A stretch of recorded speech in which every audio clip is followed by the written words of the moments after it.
Donc voilà, j'ai commencé la vidéo tout à l'heure au milieu de cet escalier, mais là je préférais... Enfin, c'était un peu compliqué pour traverser. Donc voilà, on arrive rue du Presbytère, que voilà. Le viaduc est juste derrière. Donc ça, c'est notre forêt vierge à nous, là. Là. En haut, on aperçoit le château de Passavant, la maison des propriétaires. Et sur notre gauche, le viaduc. Et donc du coup, le presbytère en même temps, pour tout le monde. Le terrain commence là. Voilà.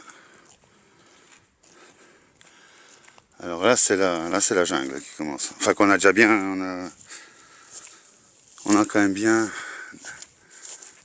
éclairci les choses. Alors là, donc on a la partie stabilisée qu'on va venir voir tout à l'heure. On va aller tout de suite sur la partie non stabilisée. Donc là, il reste des herbes. Bon ben voilà quoi, c'est du foin, c'est épais. Tiens, on en a profité pour planter un petit figuier. Salut Gaïa! Ça c'est les chiens du proprio.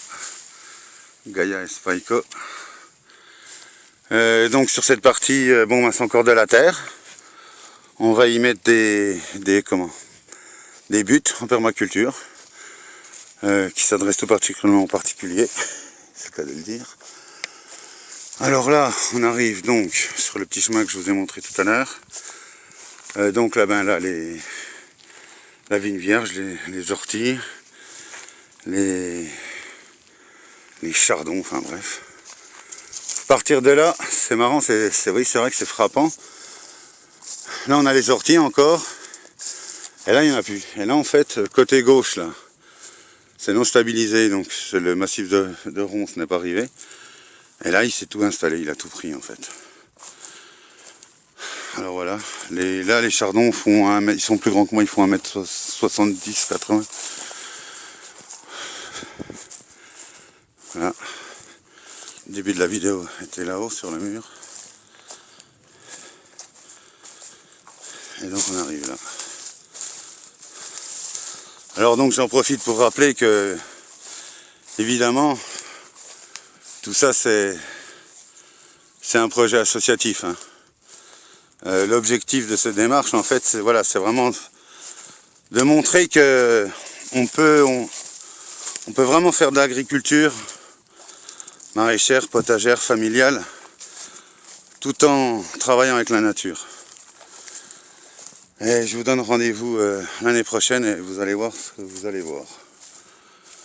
Tout ne sera pas terminé, bien sûr, mais il y aura une bonne partie de fait. Donc nous, l'objectif, en fait, c'est que vous, les particuliers, vous preniez conscience de ça, d'avoir son petit potager derrière chez soi. C'est pas si compliqué que ça. Ça demande pas tant de travail que ça. Une bande de 10 mètres en permaculture, il faut 2 jours. Qu'on peut faire soi-même, hein, c'est pas compliqué. Hein. On peut vous aider, on peut faire plein de choses. Mais quand même, tout le monde peut faire soi-même. Hein. Et ceux qui ne peuvent pas, on peut les aider. Donc là, on arrive dans la partie stabilisée, puisqu'on est revenu. Hein.